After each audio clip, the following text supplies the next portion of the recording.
बच्चों, स्वागत है आपका हमारे YouTube channel Krishna with target पर। आज हम चर्चा करने जा रहे हैं कि अफ्रीका को भविष्य का महाद्वीप क्यों कहा जाता है। क्या कारण है कि ऐसा माना जा रहा है कि अफ्रीका भविष्य में जाकर दो भागों में बंट जाएगा। तो कारण क्या है, जरा चर्चा करते हैं। ये आपके सामने अफ्रीका है। अफ्रीका को भविष्य का महाद्वीप कहने का कारण ये है कि क्योंकि यहाँ पर कुछ झीलें पाई जाती हैं और उन झीलों में कुछ गतिविधियां पाई जाती हैं, और वो गतिविधियां क्या है जरा समझने की कोशिश करते हैं। जैसे पहले हम झीलों की बात करते हैं, तो यहाँ पर झीलें कौन कौन सी पाई जाती हैं। जैसे ये है आपका, पहला है टाना झील। टाना झील टाना झील भी किसी न किसी वजह से इंपॉर्टेंट है, क्योंकि यहाँ पर एक नदी निकलती है जिसे ब्लू नील नदी कहा जाता है। दूसरा है आपका तुर्कान झील। दूसरी है बेटा यहाँ पर तुर्कान झील।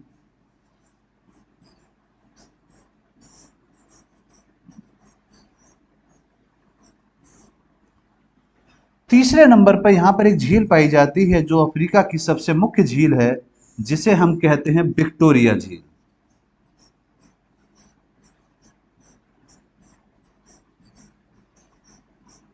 विक्टोरिया झील।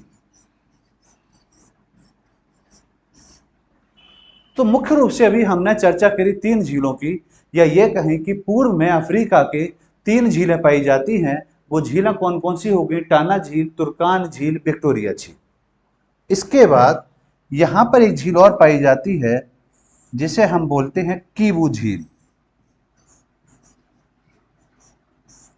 कीवू झील। टांगानिका झील।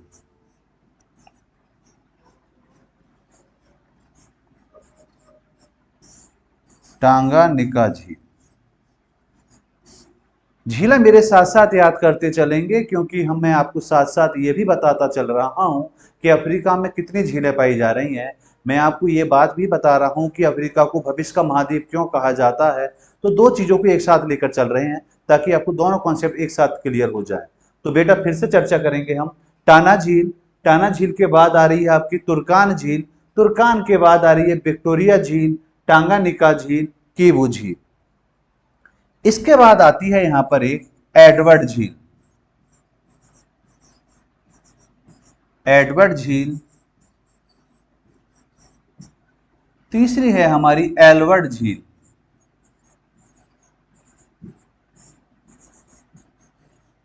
और एक झील और आती है मिस्र में, नासिर झील।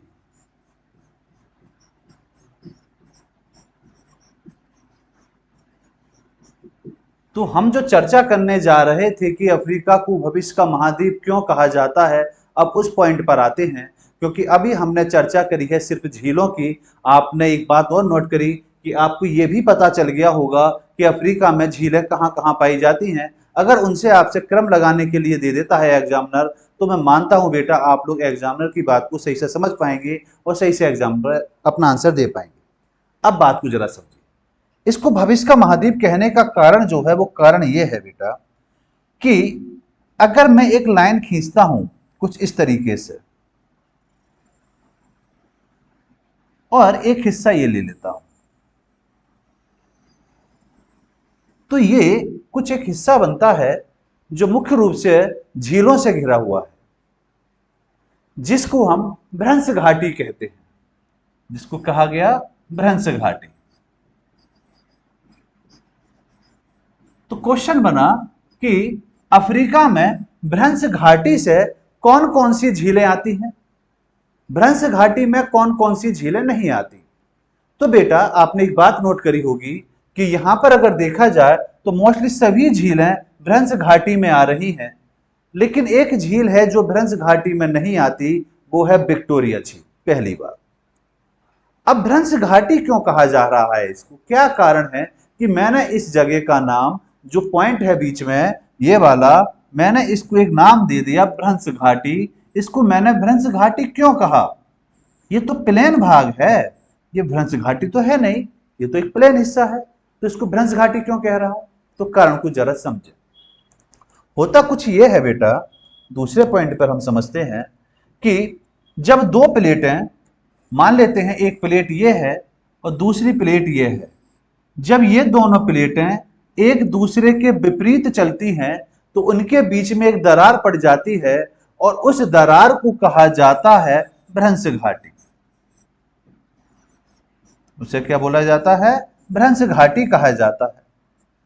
अब यही बात यहां सिद्ध होती है कि हो क्या रहा है कि ये झीलें जो हैं आपकी, नासिर झील, एडवर्ड झील, कीवू झील, टांगानिका झील, तुर्कान झील और टाना झील, ये जो भाग आ रहा है इसके अंदर, जो हम इसे कहें कि ये वाला पॉइंट, ये सभी हिस्सा झीलों से घिरा हुआ है। और ये हिस्सा जब झीलों से घिरा हुआ है बेटा, तो हम ये कहेंगे कि इसमें एक गति हो रही है जिसे अभिसारी गति कहा जाता है। क्या कहा जाता है? अभिसारी गति। इसमें होता क्या है कि ये कुछ पृथ्वी का जो हिस्सा है, या अफ्रीका का जो हिस्सा है, ये इधर की तरफ खिंचाव कर रहा है और ये वाला हिस्सा इधर की तरफ खिंचाव कर रहा है।